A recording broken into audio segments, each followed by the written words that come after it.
이 자리에 개혁신당의 천하람 원내대표 스튜디오에 나와 계십니다. 어서 오십시오. 네, 개혁신당의 천하람입니다. 예.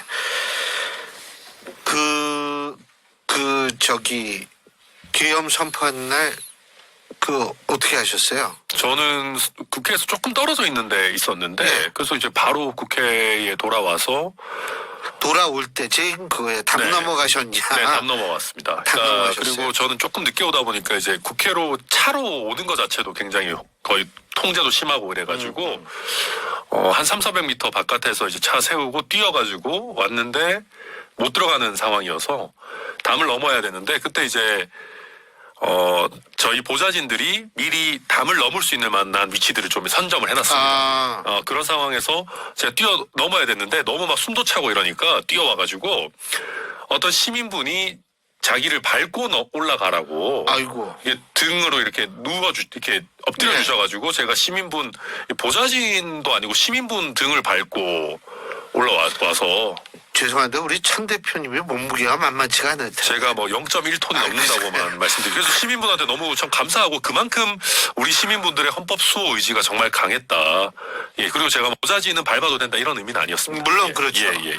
근데 그만큼 이 시민들의 분노와 이 소위 말하는 연대 의식이 그만큼 굉장히 강했다라는 그런 의미신데. 네, 맞습니다.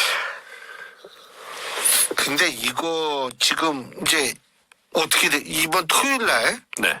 그 투표 또 하잖아요. 그렇죠. 어떻게 예상하세요? 변수는 하나입니다. 대통령의 구속. 대통령의 구속이라는 변수만 없다면은 탄핵은 될 겁니다. 가결될 겁니다. 법조인 출신이시니까 네. 구속과 탄핵이 무슨 관계예요? 사실 법적으로는 관계는 없습니다. 예. 그런데 탄핵을 반대하는 쪽에서 논리를 어떤 걸 들 수 있냐면 구속이 되면 권한 대행이 들어옵니다. 어쨌든. 그렇게 되면 직무정지가 되는 것 아니냐. 탄핵을. 그게 법적으로 그 해석이 많더라고요. 그러니까 이게 조금 저도 헌법 전문가는 아니지만 대통령이 재판 전에 구속되는 거는 일시적인 사고, 그러니까 국무총리가 권한 대행은 하지만 바로 대통령 선거를 새로 해서 뽑아야 되는 권리는 아니라고 해석하는 게 일반적인 것 같습니다. 그래서 탄핵이 된 상태와 비슷하니 탄핵을 서두를 필요가 있느냐, 재판 결과나 뭐 기소나 이런 것들을 좀 보자라는 논리를 여당 쪽에서 가져올 수 있을 것 같고요. 야당이 원하는 직무정지가 된 거 아니냐, 그런 식으로 논리를 갖고 나올 텐데 야당 입장에서는 씨알도 안 먹히는 소리죠. 오히려 명확하게 탄핵을 해서, 구속과 탄핵은 별개의 절차니까 대외적인 불확실성을 없애자라고 할 것이고, 그 정도가 나오면 조금 갑론을박이 국민의힘 내에서도 추가적으로 좀 있겠지만, 그렇지 않다면은 현재로서는 10표 수준이 아니라 오히려 훨씬 많은 가결 표수가 나올 수 있다. 왜냐하면 대통령도 지난번처럼 퇴장 안 하고 안 하죠. 이번에는 친윤 주류에서도 지금 많은 분들이 다 자율투표 쪽으로 이미 얘기를 하고 있고, 그리고 윤석열 본인도 나는 하야보단 탄핵의 길을 가겠다라고 명확하게 하고 있기 때문에 친윤 쪽에서도 지금 이 정도로 엄중한 상황이라면 차라리 탄핵 절차를 통해서 시간을 좀 벌자, 그쪽으로 아예 입장을 좀 선회한 것 같습니다. 그래서 10표, 11표 수준이 아니라 30표, 40표도 나올 수 있는 분위기로 흘러가고 있다. 구속이라는 변수만 없다면 저는 그렇게 봅니다. 근데 제가 듣기로는 지금 친한계 최고위원 중에 한 분은 탄핵 저거 하면 나 최고위원 그만둔다, 친한계로 알려졌다는 분은 그렇게 얘기하고 있잖아요. 근데 그렇게 많이 나오면 그분은 어떻게 해요? 그만두겠죠. 그만둬요? 네. 그러면은 한동훈 대표 체제 무너지는 거 아니에요? 무너지는 겁니다. 그러니까 이게 이런 얘기까지 너무 정치공학적이라서 국민들이 들으시면 어떨지 모르겠는데, 남의 당 얘기니까 저도 그냥 제 생각입니다. 친윤들이 지금 차라리 탄핵의 길로 가겠다라고 하는 이유 중에 하나가 한동훈 꼴 보기 싫은 것도 있는 것 같습니다. 무슨 얘기냐면 탄핵이 될랑말랑하는 시기에는 한동훈 대표가 키를 쥐고 있어요. 어쨌든 친한계가 있으니까. 그런데 탄핵이 막상 돼버리고 나면은 그거는 권한대행으로 가버리는 거고, 한동훈 대표는 아마 사퇴해야 될 겁니다. 본인이 탄핵된 당대표로서의 책임을 지고 사퇴하거나, 본인이 사퇴를 안 하면 뭐 장동혁 최고위원이나 나머지 최고위원들이 먼저 우리 책임지고 지도부 물러나야지라고 하면 예. 본인이 그거 버텨낼 재간이 없어요. 그렇게 하다 보면 지금 저는 신윤계 입장에서도 한동훈이 마치 자기가 정권 쥐고 한덕수랑 해가지고 소통력 노릇하는 거 지켜보고 있느니 그냥 깔끔하게 권한대행 체제로 가자.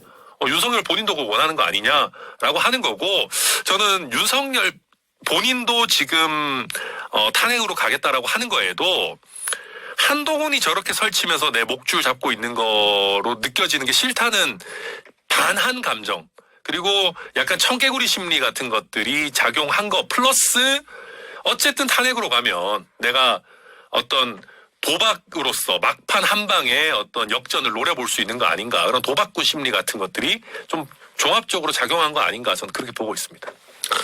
근데 국민의힘의 미래는 어떻게 보세요? 어둡죠. 예, 뭐 밝게 보는 분은 없죠. 어둡고, 이번에 굉장히 아쉬웠던 것은 1차 투표에서 예.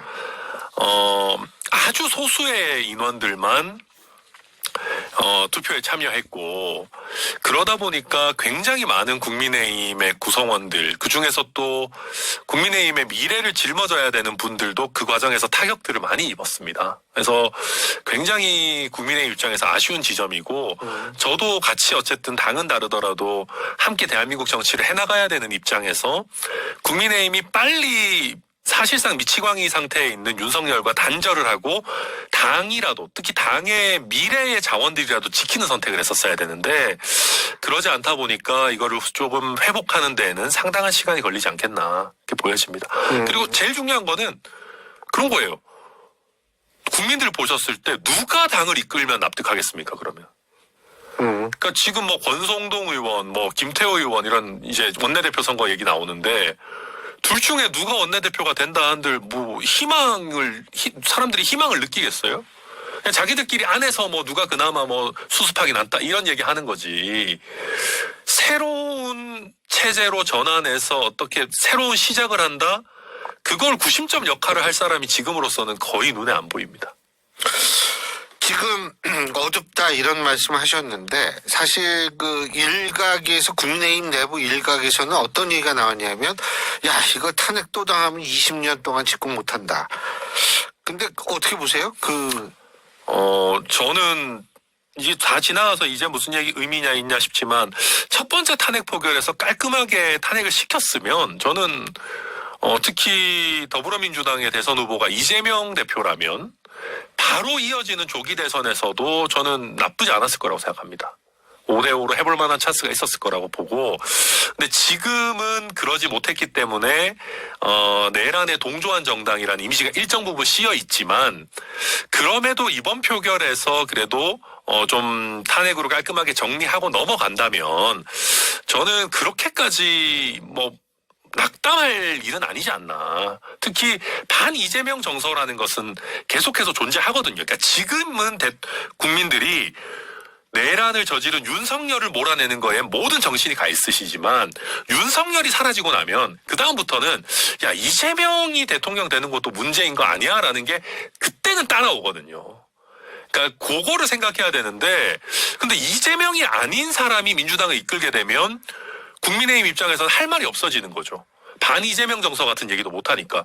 저는 만약에 김부겸 전 총리 같은 사람이 민주당 후보가 된다 그러면 국민의힘이 7대3 아니면 8대2로 완전히 깨질 겁니다. 지난번 이명박 정동영 대선의 어떤 반전 같은 그렇게 될 건데, 정반대 현상이 될 건데, 이재명이다 그러면 저는 그래도 국민의힘 입장에서도 당을 수습할 수 있는 최소한의 어떤 계기는 있지 않겠는가, 그렇게 판단합니다. 그리고 천하람 대표께서는 저기 그 변호사 하시고 이 법조인 출신이시니까. 네. 그래서 아까 얘기로 들어가서 윤석열 대통령 구속될 것 같으세요? 법적으로만 따지면 구속되죠. 그러니까 법적 말고 딴 걸 따지면. 지금 오늘도 보면 경호처에서 압수수색에 협조를 안 한다고 하고 있지 않습니까? 근데 그거 협조 안 하면 공무집행방해 아니에요? 공무집행방해죠. 공무집행방해인데, 근데 이제 어쨌든 대통령 거의 경호에 관한 법률도 굉장히 또 나름대로 특별법으로서의 지위들이 막 있어서 이제 그러다 보니까 간단치는 않은 부분도 있지만 그냥 상식적으로 봐도 공무집행 방해죠. 그렇기 때문에 여기서 이제 탄핵을 앞두고 국민의힘과 대통령 윤석열에게 가장 안 좋은 거는 구속영장을 쳤는데 경호처에서 그걸 막는 겁니다. 그러면 사람들이 경호를 없애기 위해서라도 탄핵해야겠다. 라는 생각을 계속 갖게 될 거고요.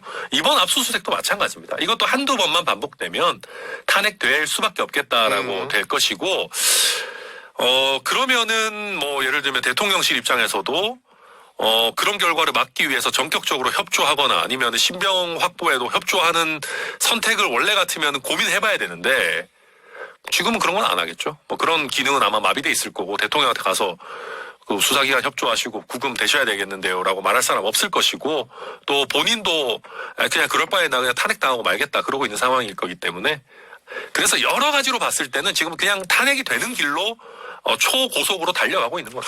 본인은 헌재 한번 승부를 걸어볼 만하다고 생각한다는 보도가 있잖아요. 그러니까 이게 이제 그 옛날에 박근혜 전 대통령 때도 보면 온 세상이 탄핵될 거다라고 해도 본인과 그 본인 주변에 있는 간신들은 각하께서 잘못한 게 뭐가 있습니까? 뭐 내가 잘못한 게 뭐 있냐? 나 돈 10원 한 장 받은 적 없다.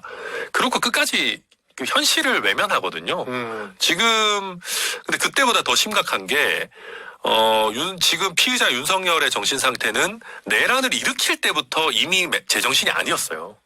근데 그게 계속해서 이어지면서 오히려 내가 뭘 잘못했냐, 뭐 며칠 전에도 야당이 혼자서 예산 폭거를 하지 않았냐, 뭐 그러고 앉아 있을 겁니다. 근데 이번에는 계속 국회의원 끌어내라, 국회에 군대 투입하고 이런 증언들이 계속 쌓이고 있기 때문에 무슨 박선영 진실화해위원장을 임명했기 때문에 그 친척인 헌재 재판관은 좀 봐주지 않겠냐, 말도 안 되는 소리고요.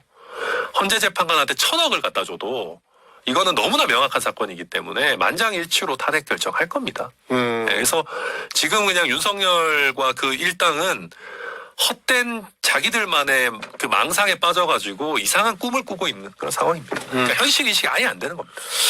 그런데 그 지금 헌재 말씀하셨는데 지금 민주당에서 두 분의 헌법재판관 후보자를 지금 추천을 했잖아요. 네네. 이거 누가 임명을 해야 돼요? 그러면은? 지금 현재로서는 윤석열이 할 수밖에 없죠. 예. 근데 하겠어요? 근데 안 하면 예. 그것도 탄핵 사유에 추가되는 건 물론이고 헌재를 적으로 돌리는 거기도 하거든요. 그러니까 헌법재판소가 지난번에 이진숙 위원장 그 사건 같은 거 보면 빨리 좀 충원해줘라. 네. 헌재가 제대로 돌아가게 해줘야지 뭐 하는 거냐라고 막 그 국회를 막 질타를 해요. 예.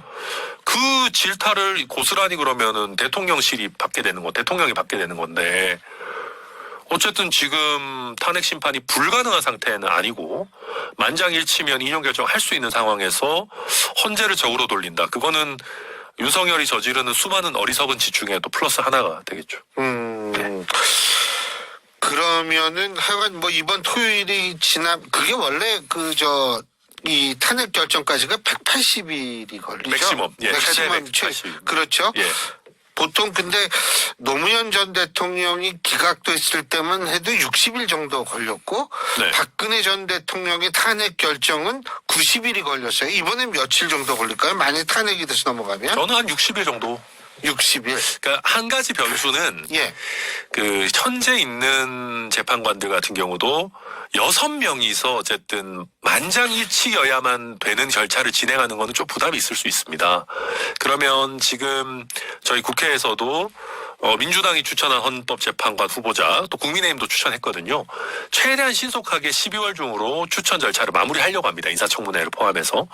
그러면 그 사람들이 임명되는 절차를 조금 지켜보고 가능하면 이게 역사적인 사건이니까 예. 9명을 채우고 진행하는 쪽으로 조금 시간을 지체할 수도 있습니다. 근데 4월에 두 분이 또 나가시는 걸로 알고 있는데. 그렇죠. 그죠? 그 전에는 끝내려고 할 그 겁니다. 전에 끝낸다. 그렇죠. 9명 체제에서. 그 두 분 퇴직하시는 분 분은 대통령 추천 몫이라고 그러더라고요. 네네. 근데 맞죠? 지금 상황에서 누가 추천했느냐는 저는 그렇게까지 본질적이라고 생각하지 않습니다. 아마도 말씀드렸던 것처럼 180일 안에는 끝내야 되고 또 가능하다면 다수의 헌법재판관이 있는 상황에서 정상적으로 절차를 진행하는 거를 헌법재판소 쪽에서는 좀 더 선호할 수 있습니다. 그러면 그 전에 끝나면 이게 만약에 그러고 이 탄핵 결정이 인용이 되면 여름에 대선을 하겠네요. 6월 정도에. 네네네. 여름 대선이 될 수도 있습니다.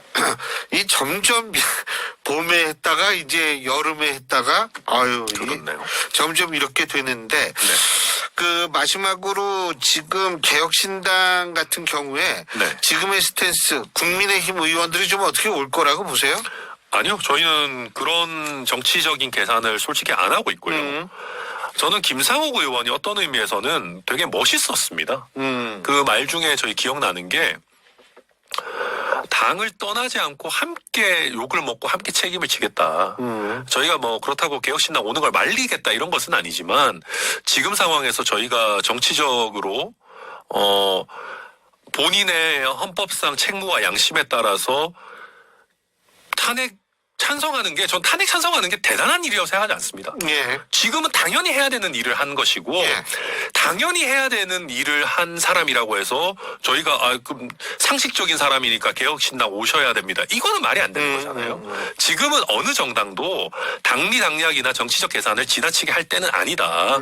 그분들의 결정을 그 자체로 존중해야 된다 생각합니다. 알겠습니다. 자, 오늘 말씀 여기까지 듣겠습니다. 고맙습니다. 네, 감사합니다. 예, 지금까지 개혁신당의 천하람 원내대표였습니다.